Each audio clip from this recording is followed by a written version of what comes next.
પણ મૂળ પરિવર્તન શું હતું? એમની એક ઈચ્છા હતી કે આખી દુનિયાને કદી એક સંપ્રદાયમાં લાવી નહીં શકાય.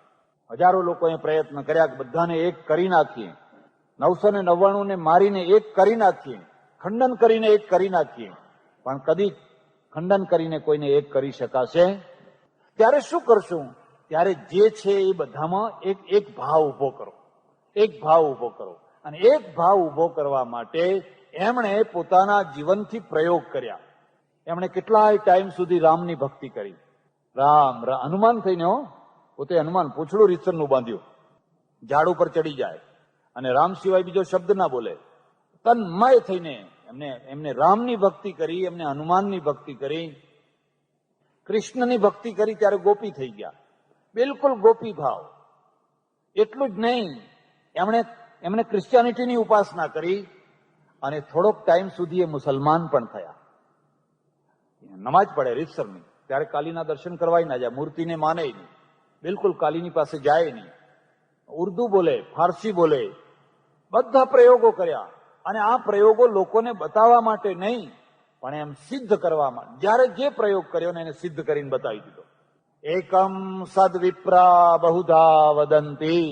ઉપનિષદોમાં હજારો વર્ષ પહેલા જે સૂત્ર મૂકેલું, એ સૂત્રને એમને સાક્ષાત્કાર કરી બતાવ્યું. તમે નમાજ પડો તોય અલ્લાહ એનો એ છે, તમે ચર્ચમાં જઈને સર્વિસ કરો તોય પણ ગોડ એનો એ જ છે, તમે કોઈ મંદિરમાં જઈને રામ આગળ ઉભા રહીને રામ રામ બોલો તો પણ એ રામ એનો એ જ છે, સુપર પાવર એનો એ જ છે. તમે કૃષ્ણ કૃષ્ણ કરો તોય સુપર પાવર એ જ છે.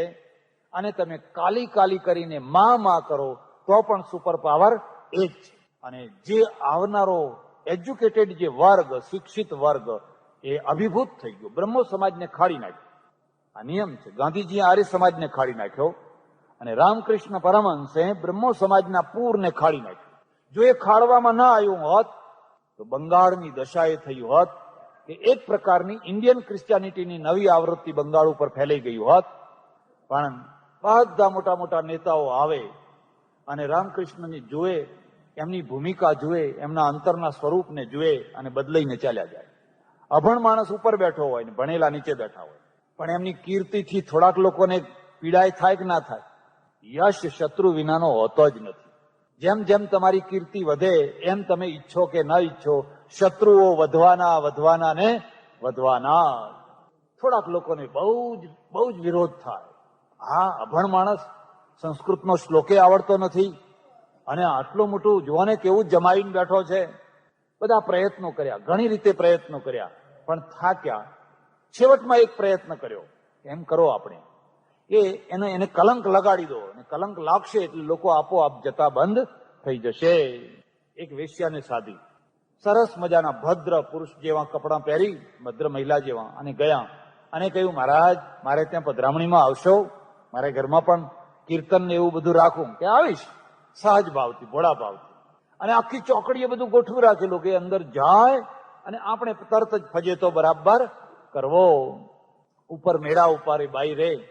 રામકૃષ્ણ તો પેલી રિક્ષામાં બેસાડીને એમને લઈ ગયા. ઉપર ચડ્યા, બારણું બંધ કર્યું. આમ દૃશ્ય નજર જોઈ, જોતા જ ખબર પડી ગઈ કે ઓહો, મને ક્યાં લાવવામાં આવ્યો છે. પેલી બાઈ તો એકદમ શણગાર સજીને એવી રીતે તૈયાર થઈને બેઠેલી. એ સમજી ગયા, અને જેવા સમજી ગયા એવા જ એ બાઈના ચરણોમાં પડીને કહી, તુમી કાલી, આમાર કાલી, તુમી કાલી, તુમી જગદંબા, તુમી માતૃશક્તિ. એવા ચરણોમાં પડીને ધ્રુસકે રડવા લાગ્યા. એનો વિકાર ખતમ થઈ ગયો. એના દાગીના, એનો શણગાર, એ પોતે જ સંકોચમાં પડી ગઈ અને ધ્રુસકે રડવા લાગી. એમના ચરણોમાં પડી ગઈ. વિકારની જે નાગણ હતી ને એ વિકાર વિનાની થઈ. બહાર ઉભેલા માણસો તો રાહ જોઈ રહ્યા છે. ત્યારે આંસુ પાડતી પેલી બાઈ બહાર આવી અને બહાર ઉભેલાઓને ગાળો દેવા માંડી. નખોદિયાઓ, કોની પાછળ પડ્યા છો? તમારું સત્યાનાશ જશે. આ પુરુષની પાછળ આ કોણ છે? તમે એને ઓળખી શક્યા છો? હું આટલી અધમ કામ કરનારી, હું એને ઓળખી શકી, પણ તમે રાત દિવસ સ્તોત્રો બોલનારા અને શાસ્ત્રો ગોખનારા, તમે એને ના ઓળખી શક્યા? બસ, બધાના ચોરા ફિક્કા પડી ગયા. રામકૃષ્ણ પાછા ઘેર આવ્યા. એમની કીર્તિ એટલી બધી વધી, પણ જયારે છેલ્લી સ્થિતિ આવી ગળામાં કંઠમાળ થઈ, કેન્સર થયું, બહુ રીબાયા, બહુ પીડાયા, પથારી ઉપર પડ્યા હોય, વેદના થતી હોય, દુઃખ થતું હોય. ડોક્ટર કહે તમારે બોલવાનું નહીં, તમારે ચૂપ રહેવાનું. પણ એમણે કહ્યું ના, હું ચૂપ નહીં રહું. મને કોઈ પૂછશે તો હું જવાબ આપીશ. હું તમને ભલામણ કરું છું, તમે બીજો કોઈ ગ્રંથ વાંચો કે ના વાંચો, રામકૃષ્ણ કથામૃત જરૂર વાંચજો. નોટ કરી લો, રામકૃષ્ણ કથામૃત. બસ, વેદો વાંચવાની જરૂર નથી. અને રામકૃષ્ણનું જીવન ચરિત્ર વાંચજો, દયાનંદ સરસ્વતીનું જીવન ચરિત્ર વાંચજો, આ મહાપુરુષોના જીવન ચરિત્રો વાંચજો. બસ, બીજું કંઈ વાંચવાની જરૂર નહીં પડે. રોકડીયો જવાબ, તરત જ જવાબ. કેટલું સરળ સહજ જીવન, ત્યાગી, વિરક્ત. ઘરમાં પત્ની છે પણ સંસાર નથી, બિલકુલ સંસાર નથી. આવા પુરુષે ઘણા માણસોની ઉપસ્થિતિમાં જ્યારે પ્રાણ ત્યાગ્યા ત્યારે 3 વાર મા કાલી, મા કાલી, મા કાલી, એ કાલીની ઉપાસના કરતા કરતા એમણે પ્રાણ ત્યાગ્યા. ફ્રાન્સનો એક બહુ મોટો સાહિત્યકાર, એનું નામ રોમા રોલા. એ રોમા રોલાએ રામકૃષ્ણ પરમહંસનું જીવન ચરિત્ર લખ્યું. આપણો દેશ તો ઓળખી ન શક્યો, ના રવિન્દ્રને ઓળખી શક્યો, ના રામકૃષ્ણને ઓળખી શક્યો. રવિન્દ્રની પ્રસિદ્ધિ છે ને એ કોઈ પરદેશીએ કરાવી. એમના અંગ્રેજીમાં ગીતાંજલિના અનુવાદથી પરદેશીએ કહ્યું કે જો આ વાંચો. અને રામકૃષ્ણની પ્રસિદ્ધિ પણ પરદેશીએ રોમા રોલાએ કરી. રોમા રોલાએ કહ્યું તમારે લાઇટ જોઈએ છે, તમારે પ્રકાશ જોઈએ છે, જાઓ એશિયામાં જાઓ, બંગાળમાં જાઓ, દક્ષિણેશ્વરમાં જાઓ, ત્યાં એક પોતળી પહેરેલો સાધુ તમને જોવા મળશે. એવો સાધુ કે જેના શરીર ઉપર ધૂળ પડી હશે, જેના વાળ વિખરાયેલા હશે, એમાં ચોખા પડ્યા હશે, એનામાં ચકલા આવીને ખાતા હશે, એના દેદાર એવા હશે કે કદાચ તમને જોવાય ન ગમે. પણ જો તમે એની પાસે બેસો તો એના કિરણો તમને સ્પર્શશે, એની વાતો તમે સાંભળશો ત્યારે તમને એમ થઈ જશે કે ઓહો, આ તો 1000 બાઇબલ ભણેલો છે, 1000 કુરાન ભણેલો છે, 1000 વેદ ભણેલો છે, અને ગીતા ભણવાની જરૂર નથી. સર્વસ્વ એની પાસે સાક્ષાત મૂર્તિમંત રૂપ થઈને આવેલું છે. રોમા રોલાએ પશ્ચિમના જગતમાં રામકૃષ્ણ પરમહંસની પ્રસિદ્ધિ કરી. ખરી પ્રસિદ્ધિ તો કરનાર વિવેકાનંદ છે. સ્વામી વિવેકાનંદ રામકૃષ્ણના શિષ્યોમાંના એક શિષ્ય. એમની ચર્ચા ફરી કોઈ વાર કરશું. પણ આવા મહાન વિભૂતિ જેવા પુરુષે આપણને એમ સમજાવ્યું કે નિરાકારની ઉપાસના આ ધરતી ઉપર બહુ સફળ નથી થતી. હિન્દુ પ્રજા નિરાકારની ઉપાસના માટે ટેવાયેલી નથી. મૂર્તિ પૂજાને ગમે એવો વિરોધ કરો, ગમે તો એને તોડી નાખો, ટુકડા કરો, મંદિરોને તોડી નાખો, ફરી પાછા એ મંદિર ઉભા કરી દેશે, ફરી મૂર્તિ લાવીને મૂકી દેશે. પણ એને કોઈને કોઈ અવલંબન નહીં આપવામાં આવે ત્યાં સુધી એને શાંતિ નથી વળતી. આ પ્રકૃતિ છે, આ મથાવટી છે આ પ્રજાની. જો આ મથાવટી છે તો હવે એની શક્યતા તપાસવાની. સત્યતા નહીં, પણ સત્યતાની સાથે શક્યતા, અને સત્યતા અને શક્યતાનો મેળ કરવાનો. અને મેળ એ છે કે કોઈ પણ મૂર્તિ હોય એ બધામાં એક જ બ્રહ્મના દર્શન કરવા. સર્વમ ખલ્વિદમ બ્રહ્મ, એ જ કાલી છે, એ જ રામ છે, એ જ કૃષ્ણ છે, એમાં ભેદ ના કરવો. આવા અભેદ ભાવની સ્થાપના કરવી આ રામકૃષ્ણ પરમહંસનું લક્ષ્ય હતું. અને એ લક્ષ્યમાં એ ઘણા અંશમાં સફળ રહ્યા. કૃષ્ણ કનૈયા રામચંદ્ર ભગવાન કી. નમઃ પાર્વતી પતે હર હર મહાદેવ હર.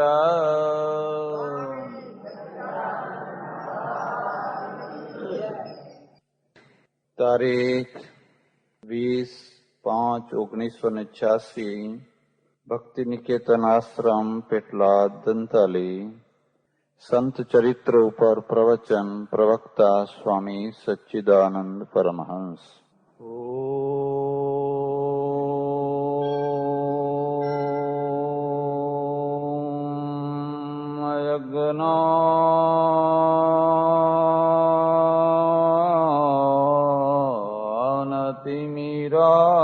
યજ્ઞાનતિમિરાંધસ્ય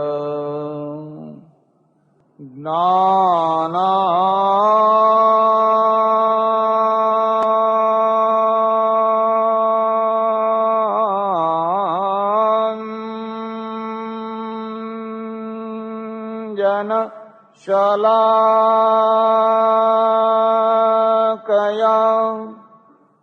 ચક્ષુરુન્મીલિતં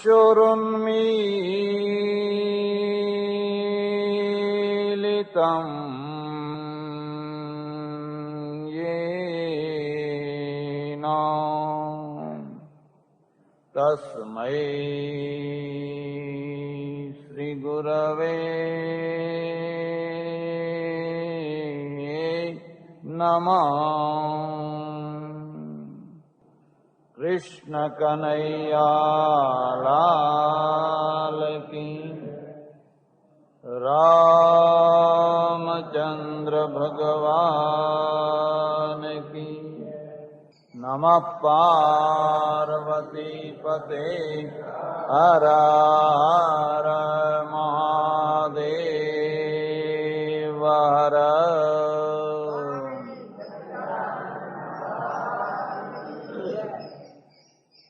સંત ચરિત્રોના પ્રસંગમાં 19મી શતાબ્દીમાં થયેલા સુધારક સંતો, જેમણે હિન્દુ પ્રજાની અંદર એક સુધારાનો શંખ ફૂંક્યો, એમના ચરિત્રોનો ક્રમ ચાલી રહ્યો છે.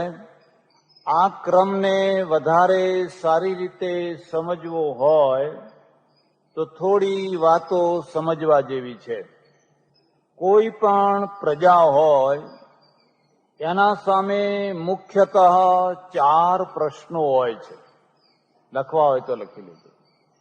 4 પ્રશ્નો હોય છે.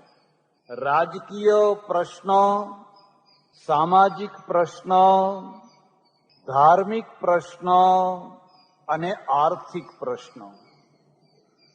આ 4 પ્રશ્નો હોય છે. કોઈ તમને એમ પૂછે કે જીવન એટલે શું, તો એનો સીધો જવાબ છે કે જીવન એટલે સમસ્યાઓ, પ્રશ્નો. આ થાંભલાને કોઈ પ્રશ્ન નથી, કારણ કે એને જીવન નથી. જેને જીવન છે એને કોઈને કોઈ પ્રકારની સમસ્યાઓ રહેવાની જ. જીવનનો આનંદ એટલે શું? કોઈ એમ પૂછે કે મારે તો આખી જિંદગી આનંદમાં કાઢવી છે, આનંદમય રહેવું છે. જીવનનો આનંદ એટલે શું? તો એનો ટૂંકો જવાબ છે પ્રશ્નોના સમાધાન માટે ઝઝૂમવું, એનું નામ આનંદ. પ્રશ્નોના સમાધાન માટે ઝઝૂમતા રહેવું, બસ એનું નામ સાધના, એનું નામ આનંદ. તમારા ખેતરમાં પાણી ભરાયું હોય અને તમારો શેઢો તૂટ્યો હોય, પાણી નીકળી જતું હોય, તો એ તૂટેલા શેઢાને ફરી પાછો ઠીક કરી દો તો તમે આનંદ આવે કે ના આવે તમને? અને એ તૂટેલા પાણીને એમને એમ તૂટવા દો, જવા દો. જે ભગવાને ધાર્યું હશે એ થશે, જે નસીબમાં હશે એ થશે. એમ કરીને તમે બેસી રહો અને તમારું આખું ખેતર ધોવાઈ જાય, અને ધોવાઈ ગયેલા રેત જેવા ખેતર આગળ જઈને ઉભા રહો તો આનંદ આવે ખરો? કેમ આનંદ ના આવ્યો? કારણ કે પ્રશ્નના સમાધાન માટે તમે ઝઝૂમ્યા નહીં. એટલે આ મુદ્દાને યાદ રાખજો. આનંદનો ટૂંકો અર્થ છે તમારા પ્રશ્નોનું સમાધાન કરો, સચોટ સમાધાન કરો. અને સચોટ સમાધાન કરવું હોય તો ચોખ્ખું મસ્તક રાખો, ચોખ્ખું મસ્તિષ્ક રાખો. જો તમારું મસ્તિષ્ક ગૂંચવાયેલું હશે, તમે કદી પણ સચોટ સમાધાન કરી શકશો. દુખતું હશે પેટમાં અને માથું ચોડશો, અને માથું ચોડવાથી કઈ પેટની પીડા મટે? એટલે વેદનો એક મંત્ર છે, આનો ભદ્રાહ ક્રતવો યંતુ વિશ્વતો દબ્ધાસો અપરિતા સ ઉદ્ભિદ. આખો અર્થ નહીં કરું, પણ એમાં પરમેશ્વર પાસે પ્રાર્થના કરી, હે ભગવાન, ચારેય તરફથી અમારા મસ્તિષ્કની અંદર સારા સારા વિચારો તમે મોકલો. આનો ભદ્રાહ ક્રતવો, ક્રતુ એટલે વિચાર. પણ એ વિચારો કેવા હોય? અદબ્ધાસહ. એની કોઈ હિંસા ના કરી શકે, વિચારોને કોઈ તોડી શકે અને કયા વિચારોને તોડી ન શકે? જે ધરતી ઉપરના હોય, જે સચોટ હોય, જે વાસ્તવિક હોય. માનો કે તમે એવું નક્કી કર્યું કે દૂધનો રંગ કાળો છે, એવા તમારા વિચારો આવ્યા અને તમે એને સચોટ કરી દીધા, દૂધનો રંગ કાળો છે. હવે એ તમારા વિચારો 25 માણસો આગળ ટકી શકવાના ખરા? સગા છોકરા આગળ નહીં ટકે. બીજાની તો વાત જવા દો, પણ સગા છોકરાને જઈને કહેશો કે દૂધનો રંગ કાળો છે, તો સગો છોકરો પણ એ વાતને માનવા તૈયાર થશે? કેમ કે તમારા વિચારો ધરાતલ ઉપરના વાસ્તવિક વિચારો નથી. એટલે જ્યારે કોઈનો વિનાશ થવાનો હોય છે, એની પહેલી નિશાની હોય છે એ ધરાતલને છોડી દેતો હોય છે. એ ધરતીને પછી તરંગી થઈ જાય, શેખચલ્લી જેવો તરંગી થઈ જાય અને તરંગી વિચારો આવ્યા કરે, બસ એ માણસો મરી જવાના, એ પ્રજા આપોઆપ મરી જશે. કારણ કે પ્રશ્નોનું સમાધાન જ નહીં થઈ શકે. પ્રશ્નોનું સમાધાન મસ્તિષ્કથી થાય, અને મસ્તિષ્ક જે છે એ સચોટ નિર્દર્શન કરે તો જ સમાધાન થઈ શકે, નહીં તો થઈ શકે. ડોક્ટર શાના પૈસા લે છે? નિદાનના પૈસા લે છે કે નહીં? વૈદ્ય આમ નાડી ઉપર હાથ મૂકે, ટેથેસ્કોપ મૂકે, આમ જુએ, આંખો આમ, નાક જુએ, અને પછી સચોટ નિદાન કર્યું હોય તો દવાઓ તો બધી મળે જ છે. એ દવાઓ બનાવવાનું કામ કરતા, દવાઓ તો બનાવનારા બનાવે છે, દુકાનમાં કેટલીય દવાઓ છે, પણ કઈ દવા અહીંયા લગાવવી એ કામ નિદાન વાળાનું છે. અને નિદાન જ ખોટું હોય તો? થયો હોય નિમોનિયા, થયો હોય ટાઇફોઇડ, અને કહે છે આને એનિમિયા છે, લાડુ ખવડાવવાની જરૂર છે. હવે એનિમિયા વાળાને અડદિયા ખવડાવો તો? જેને ટાઇફોઇડ થયો હોય એ ટાઇફોઇડ વાળાને તમે અડદિયા ખવડાવો તો મરી જાય કે ના મરી જાય? એટલે વેદમાં કહ્યું, હે પ્રભુ, અમને એવા સુંદર વિચારો આપો જે અદબ્ધા સહ, કોઈના દ્વારા એ કપાઈ ના જાય, કોઈના દ્વારા એ ખંડિત ન થઈ જાય, સત્યનું ખંડન થઈ શકે નહીં, એવા સત્ય વિચારો આપો. અને એટલે હું તમને કહું છું કે આ 4 પ્રશ્નો છે એ માણસના સાથે, પ્રજાના સાથે, એક પ્રજાના સાથે વળગેલા છે. તમે એનું કેટલું સચોટ સમાધાન કરો છો એના ઉપર તમારા આનંદનો આધાર છે. તમારે આનંદિત રહેવું છે ને, તો આનંદિત રહેવું હોય તો આ 4 પ્રશ્નોનું સચોટ સમાધાન કરો, આનંદિત રહેશો. નહીં કરો, તરંગી થશો. આ જ પ્રશ્નો તમને દુખી કરી નાખશે. હિન્દુ પ્રજાની વાત કરીએ, બીજાની વાત જવા દો. એના સામેના 4 પ્રશ્નો. એમાંનો પહેલો પ્રશ્ન રાજકીય પ્રશ્ન, ગુલામી. નહીં, જે પ્રજા ગુલામ હોય, જેને જજ્યાવેરો ભરવો પડતો હોય, જેની ઈચ્છા પ્રમાણેનું શાસન ન થતું હોય, જે કંગાલ થઈને દબાઈને જીવતી હોય, એ પ્રજાને તો વળી મોક્ષ મળતો હશે? એ પ્રજાને તો વળી સ્વમાન હોતું હશે? અને પહેલો પ્રશ્ન રાજકીય પ્રશ્ન. તમે રાજકીય પ્રશ્નો સામે વાસ્તવિક ધરાતલ ઉપર કેટલા ઝઝૂમ્યા, કેટલા લડ્યા અને કેટલી સફળતા મેળવી. પાકિસ્તાન સાથે તમારી લડાઈ થતી હોય અને તમારા સૈનિકો એમની ચોકીઓ હડપ કરે, પેપરમાં આવે મોટા હેડિંગમાં કે આપણે 2 ચોકીઓ લીધી, 4 ચોકીઓ લીધી, તો તમને આનંદ થાય કે ના થાય? અરે લોકો ફટાકડા ફોડે, તમે લાહોર લીધું, આનંદ થાય કે ના થાય? અને એની જગ્યાએ ઉલટું થાય કે તમારું અમૃતસર ગયું, તમારું ફલાણું ગયું, આનંદ થાય છે ખરો? કેમ નથી થતો? આ વાસ્તવિકતા છે. એટલે પહેલો પ્રશ્ન રાજકીય પ્રશ્ન છે. બીજો જે પ્રશ્ન છે હિન્દુ પ્રજાના સામે, સામાજિક પ્રશ્ન છે. સમાજની દૃષ્ટિએ, સમાજ શક્તિની દૃષ્ટિએ એ કેટલો સંગઠિત છે, કેટલો બળવાન છે, કેટલો એક છે, એના સામાજિક પ્રશ્નો કેવી રીતે સમાધાન કરી દીધેલા છે. ખોજાઓના સમાધાનમાં જઈને જોજો. ખોજાઓના એક નેતા, એમના ખોજાના ગુરુ આગા ખાને કહી દીધું, જેટલી કન્યાઓ હોય, જેટલા મૂર્તિયા હોય, બધાને હાજર કરો, મારી રૂબરૂ એના લગ્ન કરી આપશું. 5 જ મિનિટમાં લગ્ન. પેલા બધા કન્યા અને મૂર્તિયા વાળા બધા ઉભા હોય, આમ બેયના માથા ઉપર હાથ મૂકે, આશીર્વાદ આપે. 5 જ મિનિટમાં લગ્ન. કોઈને ખર્ચો નહીં, કોઈનો દહેજ નહીં, કોઈની લેવડ દેવડ નહીં, કોઈને કાઢી મૂકવાનો પ્રશ્ન નહીં, સ્કૂટર આપ્યું કે નહીં, ફ્રીજ આપ્યું કે નહીં, હજુ તો કબાટ તો બાકી જ છે, જાઓ કાઢી નહીં હળગાવી મૂકે છે ને. કોઈ પ્રશ્ન નહીં. એક નેતા એવો મળ્યો, એ નેતાએ એના બધા પ્રશ્નો સમાધાન કરી નાખ્યા. પોશાક કેવો પહેરવો એનો નિર્ણય કર્યો કે તમારે આવો પોશાક પહેરવો. એટલે સામાજિક પ્રશ્નો. ત્રીજો જે પ્રશ્ન છે એ આર્થિક પ્રશ્ન છે. ભારત ક્યારથી ગરીબ છે? ક્યારથી ગરીબ છે? જ્યારથી ઇતિહાસ છે ત્યારથી.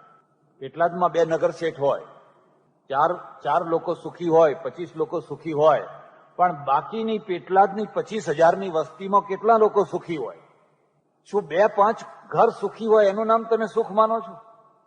2-5 ઘરની પાસે ઘોડાગાડીઓ હોય, મોટરો હોય, સોફા હોય, ફલાણું હોય, બધું હોય, પણ છેલ્લા માણસની શું દશા છે? આજે તો ઘણું સારું છે.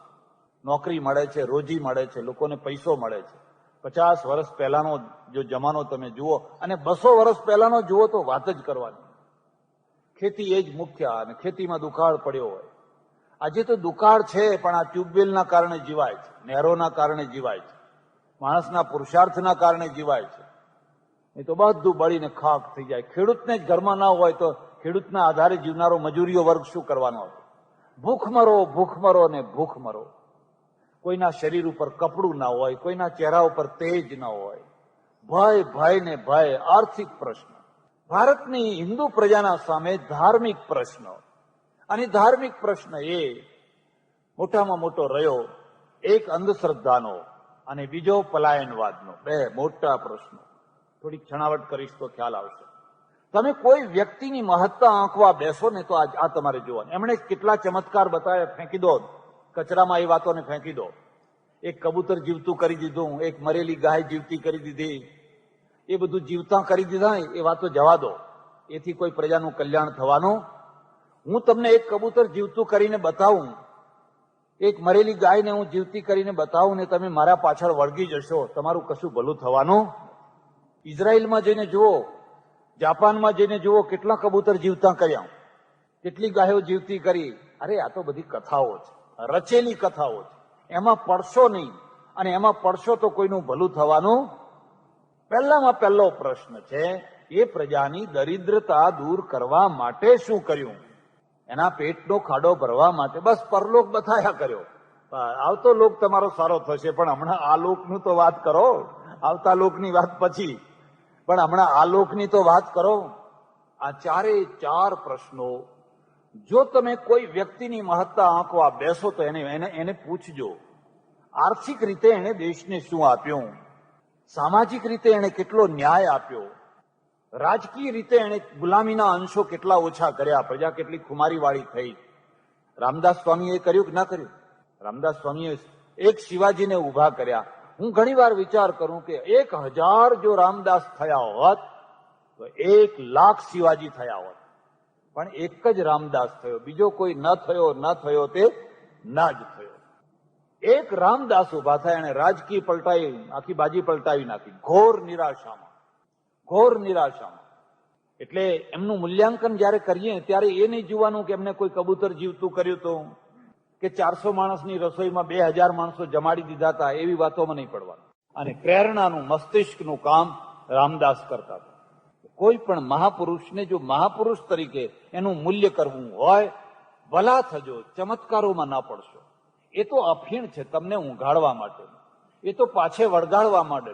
ચમત્કારોનું સાહિત્ય ઘરમાં વસાવશો નહીં તો તમારું મગજ ખતમ થઈ જશે. બસ રાત દિવસ આજ વિચાર આયા કરશે, તિગ્ગો રમું કે ચોગો રમું, કે આજ આઠડો રમી આવું કે કાલ શું રમી આવું, એના એ જ વિચારો આવ્યા કરશે. 19મી શતાબ્દીમાં હિન્દુ પ્રજાની જે દશા હતી એને 4 રીતે જુઓ. એ રાજકીય રીતે ગુલામ હતી, એવી ભયંકર ગુલામી. કલકત્તા જજો કોઈ વાર, અને કલકત્તામાં જે અંગ્રેજોને રહેવાની જે જગ્યા, આખો એરિયા એમને પોતાનો રહેવા માટેનો જુદો હોય, એમનું સ્ટાન્ડર્ડ, એમને રહેવાની, એમના રોડ, એમના ફૂલ ઝાડ વ્યવસ્થા આખી જુદી. એ ઉપર જે પુલ ઉપરથી જે જવાની જગ્યા, કોઈ ઇન્ડિયન ના જઈ શકે. દક્ષિણ આફ્રિકામાં આ દશા હતી, કોઈ ઇન્ડિયન ના જઈ શકે. ઇન્ડિયનનો દેશ, ભારતીયોની જન્મભૂમિ, પણ એમને જવાની મનાઈ. આ ભાગમાં તમારાથી જવાય નહીં. એક બંગાળનો એક કોઈ માણસ જરા સારો એવો, અને એ રોડ ઉપર પહોંચી ગયો, પેલા એમ માર્યું બેતને, નગલ કાળા માણસ, કુલી, ગુલામ, આ રોડ તારા માટે ચાલવાનો છે, આ તો ગોરા લોકો માટે છે. આ આપણી સ્થિતિ. અને પાછો વળ્યો અને એને પ્રતિજ્ઞા કરી, જે દિવસે આ પુલ ઉપર ચાલવાનો મને અધિકાર મળશે તે દિવસે જ આ રસ્તા ઉપર ચાલીશ, ત્યાં સુધી હું આ રસ્તા ઉપર પગ મૂકીશ. કેટલા અપમાન, કેટલા અપમાન. પણ ગળી ગયા તમે, ગળી ગયા. જાપાનનો એક માણસ અમેરિકા ગયેલો 40-45 વર્ષ પહેલા, અને એક હોટલમાં જઈને એને સુટકેસ મૂક્યો. સુટકેસ મૂકી બુક રૂમ કરાવીને રૂમમાં બધું કરીને ગયો બહાર ફરવા. 1.5-2 કલાક પછી એ પાછો આવ્યો, એનો સુટકેસ કાઉન્ટર પાસે પડેલો. મેનેજરે કહ્યું, સોરી, મારી આખી હોટલના માણસોએ વિરોધ કર્યો છે કે આ પીળા માણસને અહીં રાખવા. ગોરા માણસોની હોટલ છે અને ગોરા માણસની હોટલમાં પીળા માણસને અહીં નહીં રાખવાનો, નહીં તો અમે બધા જતા રહીશું, એટલે તમે બીજી કોઈ હોટલમાં જાઓ. અહીં તમને કેટલો કલર બાર હતો, કેટલો વર્ણભેદ હતો, અને એની બેગ લાઈન મૂકી દીધી, લો તમારા પૈસા પાછા લઈ લો અને તમે બીજી કોઈ હોટલ ખોલી લો. આવું તો આપણા સાથે ઘણાના સાથે થયેલું. એને કહ્યું, કશો વાંધો નહીં, અમારી બેગ ભલે અહીં પડી હોય કે નહીં, અહીં નહીં, તમે ગમે તે કરો પણ અહીં નહીં, મને એક ટેલિફોન કરવા દેશો કે હા. એને અમેરિકામાં વોશિંગ્ટન ડીસીમાં એનો જે રાજદૂત જાપાનનો એને ટેલિફોન કર્યો અને એને કહ્યું કે આ હોટલમાંથી મને કાઢી મૂક્યો છે અને મારી બેગ રોડ ઉપર પડી છે, અને આ મારું અપમાન નથી, જાપાનની તમામ પ્રજાનું અપમાન છે. અને પેલા રાજદૂતે કહ્યું, ભલે એ રોડ ઉપર ભલે તમારી બેગ પડી હોય, તમે થોડો ઉભા ત્યાં વેઇટ, પ્રતીક્ષા કરો, ત્યાં જ ભલે તમારી બેગ પડી હોય. એને વાયરલેસ જોડ્યો, ટેલેક્સ કર્યો જાપાન, ટોક્યો, અને ટોક્યોના વિદેશ મંત્રીને કહ્યું, એક જાપાનીની બેગ રોડ ઉપર પડી છે, એને હોટલમાંથી કાઢી મૂક્યો છે, બોલો શું કરવું છે. આજે તો વિજ્ઞાનનો યુગ, ચપટી વગાડતા આ બધું થઈ શકે. એને કહ્યું, ધીરજ રાખો, શું કરવું એ અમે બતાવીએ છીએ, ધીરજ રાખો. એને તરત જ જે રેડિયો ઉપર જે ફ્રીક્વન્સીઓ જે કામ કરતી હતી એને રોકીને એને તરત જ આખા રેડિયો ઉપર જાહેરાત કરી દીધી, જાપાનની એક હોટલમાં જેટલા અમેરિકનો ઉતર્યા હોય એ બધાની બેગો લઈને રોડ ઉપર મૂકી દો, એમને રોડ ઉપર કાઢી મૂકો. આખા જાપાનની અંદર બ્રોડકાસ્ટિંગ કરી દીધું, હું વિદેશ મંત્રી ઓર્ડર આપું છું કે જે કોઈ નાની મોટી હોટલની અંદર જેટલા અમેરિકનો હોય એમની બધાની બેગો રોડ ઉપર મૂકી દો, કોઈને હોટલમાં ના રહેવા દો. અને જાપાની પ્રજા, ખુમારીવાળી પ્રજા, રાષ્ટ્રભક્તિવાળી પ્રજા, 10 મિનિટમાં તો બધા અમેરિકનો રોડ ઉપર. હાહાકાર મચી ગયો. અમેરિકનોએ રાજદૂતને ફોન કર્યો કે અમારું આવું અપમાન કર્યું છે. રાજદૂતે વિદેશ મંત્રીને કહ્યું કે આ શું થયું તમારા દેશમાં, અમારા અમેરિકનોને રોડ ઉપર મૂકી દીધા છે. એને કહ્યું, હા, મારો એક માણસ તમારા અમેરિકાની અંદર રોડ ઉપર ઉભો છે, જો અમને હોટલમાં પાછા લેવડાવવા હોય તો પેલા માણસને માફી માંગીને પહેલા લેવડાવો. અને અમેરિકાના રાજદૂતે અમેરિકાના વિદેશ મંત્રીને કહ્યું કે વહેલામાં વહેલા એને લઈ લો હોટલમાં.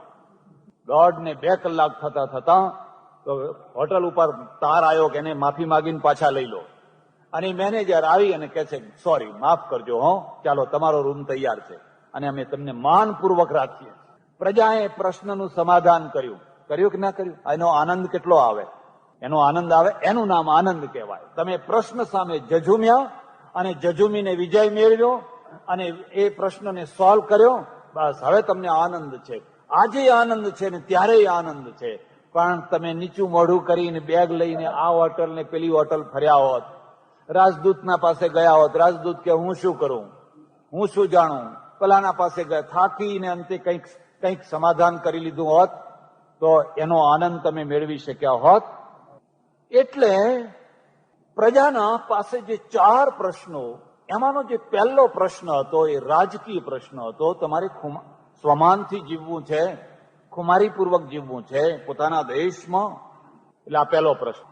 પણ કયા એવા આચાર્યો થયા, કયા એવા સંતો થયા જેમણે તમને રાજકીય હેતુ માટે લડાવ્યા હોય, જેમણે તમારા મગજની અંદર રાજકીય ખુમારી ભરી હોય.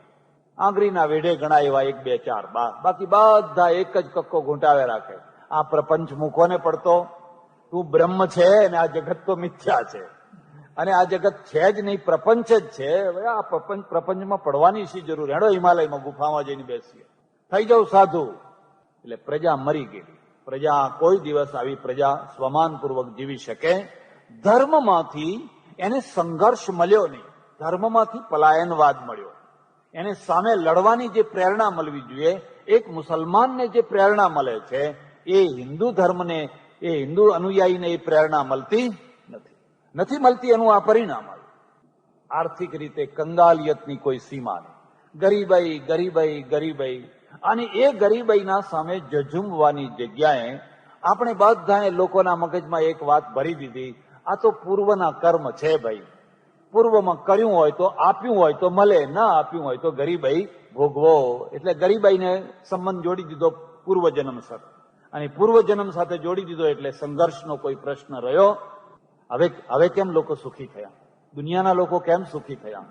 તમે કેટલા પ્રશ્નોના ઉપર ધૂળ નાખો, પ્રશ્નોના ઉપર ધૂળ નાખી અને પ્રશ્નોને દબાઈ દો બસ, અને એનો આનંદ માણો. પ્રશ્ન છે જ નહીં. કબૂતરના સામે બિલાડી આવે અને બિલાડીને કબૂતર જુએ અને એ વિચાર કરે કે એને જોવી અને કંઈક કરવું એના કરતા આંખ જ મીચી દો ને. આંખ મીચીએ એટલે બિલાડી દેખાય નહીં, અને બિલાડી ના દેખાય એટલે કોઈ પ્રશ્ન રહેતો. પ્રશ્ન જોઈએ તો પ્રશ્ન હોય ને, પ્રશ્ન જોવો જ નથી એટલે પ્રશ્ન છે જ ક્યાં? અને બિલાડી આંખ મીચી અને બેસી જાય એટલે એના પ્રશ્નનું સમાધાન થઈ જાય ને? થઈ જ જાય. એ રહેતો પ્રશ્ન રહે ને, એ પોતે જ ના રહે ને. બિલાડી ઝપાટો મારે ને એને ચૂંથી નાખે એટલે પ્રશ્નનું સમાધાન થઈ ગયું. તમારી સમાજની દશા જુઓ. તમારા એક એમાં સૌથી વધારેમાં વધારે ધાર્મિક ક્ષેત્ર, બધાનું ઘડતર ધાર્મિક ક્ષેત્રમાંથી થયું. અને ધાર્મિક ક્ષેત્રમાં અંધશ્રદ્ધાનો જે પ્રશ્ન, એનાથી એ વિકટ પ્રશ્ન પલાયનવાદનો પ્રશ્ન. અંધશ્રદ્ધા તો અહીંયા છે જ. અહીંયા હમણાં એક ભૂવો ઉભો કરો, એક પાણી મંતરનારો ઉભો કરો, જુઓ ને ગાંઠો વળાવવા કેટલી ડોશીઓ છૂટે છે, કેટલી બહેનો છૂટે છે, છોકરા લઈને, ભેંસો લઈને, અરે મોટા મોટા ભણેલા લોકો નીકળવાના. અંધશ્રદ્ધાનો પ્રશ્ન છે, પણ અંધશ્રદ્ધાના પ્રશ્નને હું એ બહુ મહત્વ નથી આપતો. અંધશ્રદ્ધા કરતા પણ મોટી મોટી ગાદી ઉપર બેઠેલા લોકો જે હજારો લોકોને ગીતા સંભળાવે, ઉપનિષદ સંભળાવે, ભાગવત સંભળાવે, આવા સારા સારા ગ્રંથો સંભળાવે, અને સંભળાવીને પ્રશ્નોને સમાધાનની દિશામાં ના લઈ જાય પણ ધૂળ નાખવાની દિશામાં લઈ જાય. બસ પ્રશ્નોને દાટી દો. હવે ક્યાં સમાધાન થશે? પ્રજાનું ઘડતર કેવી રીતે થશે? અમે ઘણી વાર સાંભળીએ કે એક માણસ 4 દિવસની શિબિરમાં ગયો અને શિબિરમાંથી પાછી આવ્યો અને પાછી આવીને નોકરી છોડી દીધી. વેપારમાં એનું મન લાગતું નથી. તો હવે એનું મન ક્યાં લાગે છે? બસ એને હવે સાધુ થઈ જવું. હવે એની પત્ની ચિંતામાં છે, બાળકો ચિંતામાં છે, નોકરી ચિંતામાં છે, વેપાર ચિંતામાં છે. હવે આ પ્રશ્નોનું સમાધાન કર્યું. એને સાચા રવાડે ચડાયો કે ઊંધા રવાડે ચડાયો? સાચા રવાડે એ છે કે તમારું ઘર હોય, તમારું દાંપત્ય હોય, તમારી દુકાન હોય, તમારી નોકરી હોય, એને વફાદાર રહો અને વ્યવસ્થિત રીતે તમારું કામ કરો. એનું નામ કહેવાય પ્રશ્નોનું સમાધાન. હું તમને ખેંચી લઉં, બીજાથી જુદો પાડી દઉં, બીજાના પ્રત્યે ઘૃણા કરાવી દઉં અને તમને હું જુદો ખેંચી લઉં, અને એનું નામ પછી હું તમને તમારું સમાધાન કર્યું એવી રીતે થશે? એવી રીતે કદી સમાધાન થઈ શકે? એટલે આ 4 મોટા પ્રશ્નો, એમાં અંધશ્રદ્ધાના પ્રશ્ન કરતા પણ સારા ડાયા અને હજારો જેમના અનુયાયીઓ છે, લાખો માણસો જેમના અનુયાયીઓ છે, એ એમના મગજનું જે ઘડતર કરે ને એ પ્રશ્નો ઉપર ધૂળ નાખવાનું ઘડતર કરે. ગામમાં ગટર વહેતી હોય તો વહ્યા જ કરશે. બીજી ગંદકી હોય, દારૂનો અડ્ડો હોય, જુગાર ચાલતો હોય, ચાલવા દો ને, આપણે એમાં પડવું જ નહીં, એ પ્રપંચમાં પડવું નહીં. તું તારા આત્માનું કલ્યાણ કરી લે. આ ગટર ભલે વહેતી હોય, આ છોકરા બધા મસાલો આખો દિવસ ઉભા રહીને ખાતા હોય તો ભલે ખાતા હોય, તું તારા આત્માનું કલ્યાણ કરી લે. એ આત્માનું કલ્યાણ કરતા કરશે, પણ આ બધો આખી પેઢીનો સત્યાનાશ નીકળવા માંડ્યું છે. એનું શું? અને એનું શું એ શું પૂછો છો? આજ સુધી કોઈ એનું સમાધાન કરી શક્યો? માટે એમાં પડવાની જરૂર નથી. બસ આ જ પ્રશ્ન. યુરોપમાં અને એશિયામાં આ જે મુદ્દાનો દૃષ્ટિકોણનો જે ભેદ છે, આ જ દૃષ્ટિકોણનો ભેદ છે. તમારે જોવું હોય તો જોજો. તમે ચાલતા હોવ, એક પથ્થરો પડ્યો હોય, આંટો મારીને જવાના. બીજો માણસ આવશે, આંટો મારીને જશે. ગાડી આવશે, આંટો મારીને જશે. પણ સાંજ સુધી બેઠા બેઠા જુઓ, એ પથરાને ઉપાડીને કોઈ બાજુમાં મૂકવાનો. એ પથ્થરો કોણે મૂક્યો છે? કોઈની ગાડી બગડી હતી અને બગડેલી ગાડીવાળાએ નજીકમાં વાહન ના આવે એટલા માટે એ પથ્થરો મૂક્યો હતો.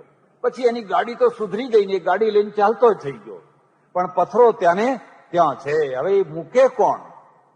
આપણે કઈ ઉભારો ને ભાઈ આ પથ્થરો મૂકી દઈએ ઘરે, આપણે ક્યાં મૂક્યો છે? જેને મૂક્યો હોય એ મૂકે, પણ નડે છે કે નહીં? તમને નડે છે કે નહીં? તો આપણે આમ ફરીને અડ્યા અને તમારી ગલીઓ વાંકી ચૂંકી, રસ્તા વાંકા ચૂંકા. હવે સીધો રસ્તો કોણ બતાવે? પહેલા આ મગજ સીધું થયું હોય તો રસ્તા સીધા થાય, પણ મગજ સીધું ના થયું હોય તો એ રસ્તાને કોઈ સીધા કરવાના. આપણે શું? બસ એક જ શબ્દ, આપણા માટેનો એક જ શબ્દ, આપણે શું? ત્યારે કોને? તમારે નહીં ત્યારે કોને? આવા સમયમાં એક એવા સંતની જરૂર હતી, એવા મહાપુરુષની જરૂર હતી જે તમને આ ચારે ચાર રીતે પ્રશ્નોને જજુમતા કરે, પ્રશ્નોની સાથે તમને જજુમતા કરે. એવા એક મહાપુરુષની જરૂર હતી જેને આપણે આધુનિક સંન્યાસી કહીએ. આધુનિક સંન્યાસી માત્ર આત્મવાદી નહીં, માત્ર પરલોકવાદી નહીં, પણ જીવનવાદી, જીવનને લક્ષ્ય કરીને જીવનારો. પણ એવો સંન્યાસી કઈ રાતો રાત પેદા ના થાય, આકાશમાંથી ટપકી ના પડે. એટલે કલકત્તા અને કલકત્તા જેવા નગરની અંદર એક વકીલ વકીલાત કરે, સજ્જન માણસ વકીલાત કરે, પણ સ્વભાવની દૃષ્ટિએ, વ્યવહારની દૃષ્ટિએ બહુ ભલા માણસ. એમના ત્યાં એક છોકરાનો જન્મ થયો. છોકરાનું નામ રાખ્યું નરેન્દ્ર દત્ત. અટક છે દત્ત, નરેન્દ્ર દત્ત.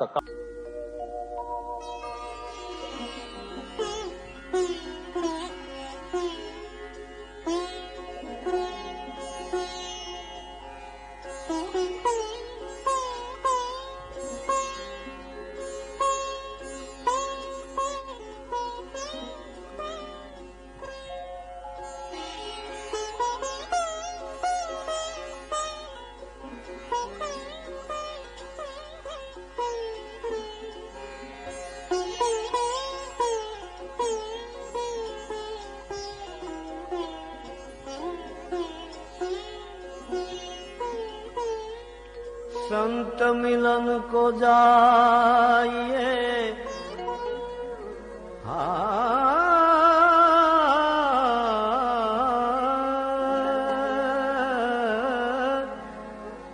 संत मिलन को जाइए, तजमान मोह अभिमान, जो जो पाव जो जो पाव आगे धरे, कोटि यज्ञ समान।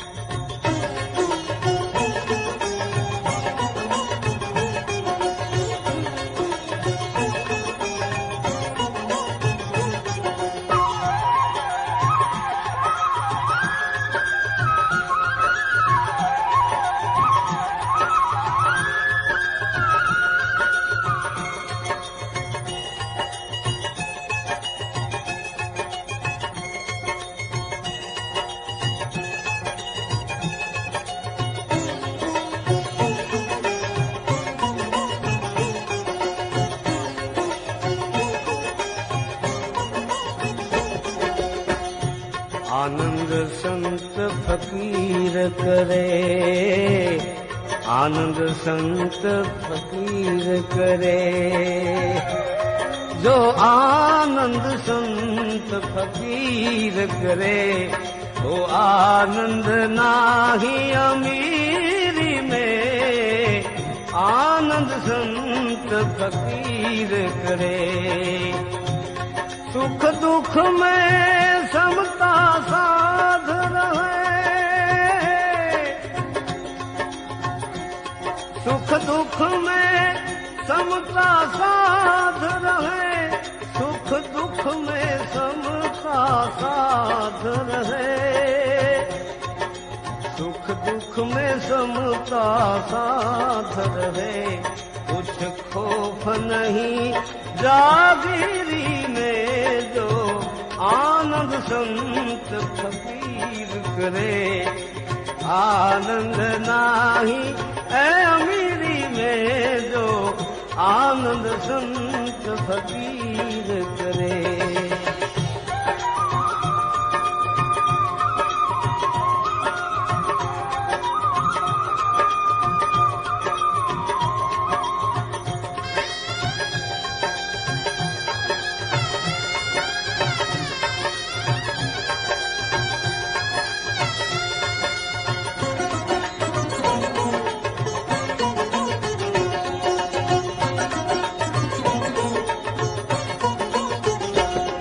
हर रंग में सेवक रूप रहे, अमृत जल का जूं रहे। हर रंग में सेवक रूप रहे, अमृत जल का जूं रहे। सत्कर्म करे और चुप रहे, सत्कर्म करे और चुप रहे। भले छाँव मिले या धूप रहे, भले छाँव मिले या धूप रहे। निष्प्रोही बने जग में विचरे,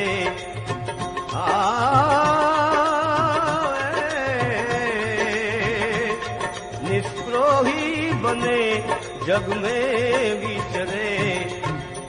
रहे वे धीर गंभीरी में जो आनंद संत फकीर करे। वो आनंद नाही अमीरी में, आनंद संत फकीर करे।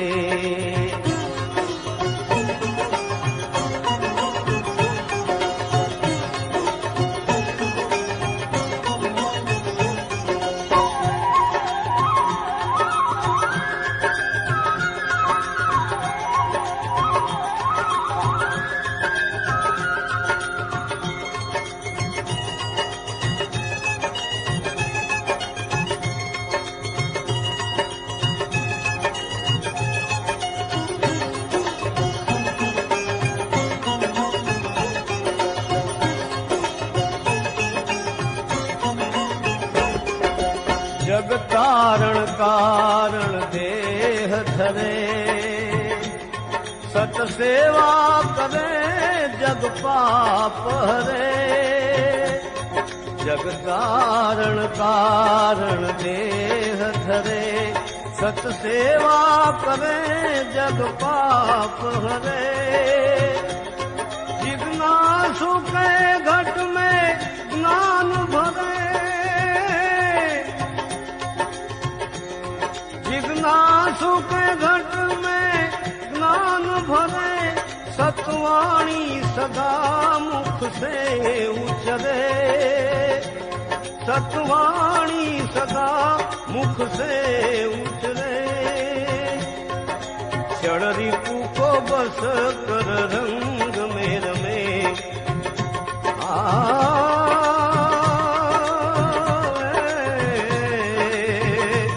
क्षण रिपु को बस कर रंग में रमे। रहे वे सदा शूरवीरी में जो आनंद संत फकीर करे। वो आनंद नाही अमीरी में, आनंद संत फकीर करे।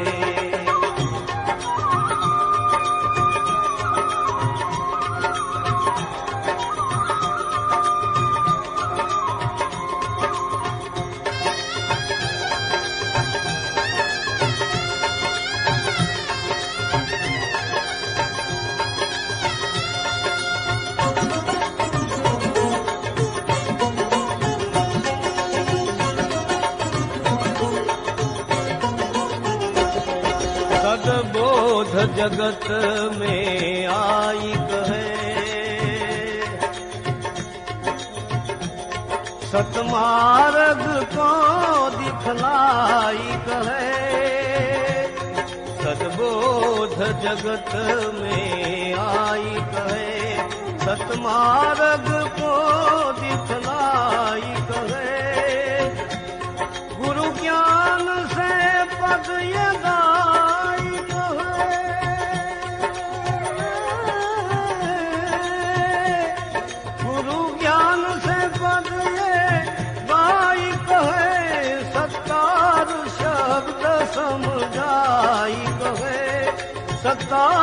शब्द समुदायिक है। मर्जीवा बने सो मौज करे,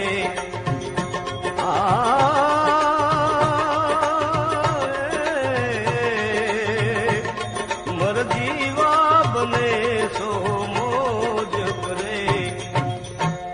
रहे वे अलमस्त फकीरी में जो आनंद संत फकीर करे। जो आनंद नाही अमीरी में, सुख दुख में समता साध रहे। सुख दुख में समता साध रहे। सुख दुख में समता साध रहे। सुख दुख में समता साध रहे। कुछ खौफ नहीं जागीरी में जो आनंद संत फकीर